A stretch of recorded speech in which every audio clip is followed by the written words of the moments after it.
শুরু করছি শায়লা গল্পের 34তম পর্ব। শায়লা ছেলেটির মুখের দিকে তাকিয়ে দেখে ছেলেটি খুবই সুন্দর, সুপুরুষ এবং নামাজি একটি ছেলে।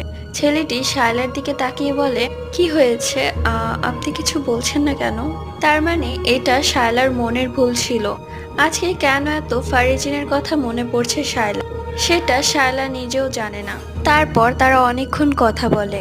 কথা শেষে ছেলেটি তার বাবাকে জানায় শায়লাকে তার ভীষণ পছন্দ হয়েছে, বিয়ে করলে শায়লাকেই সে করবে।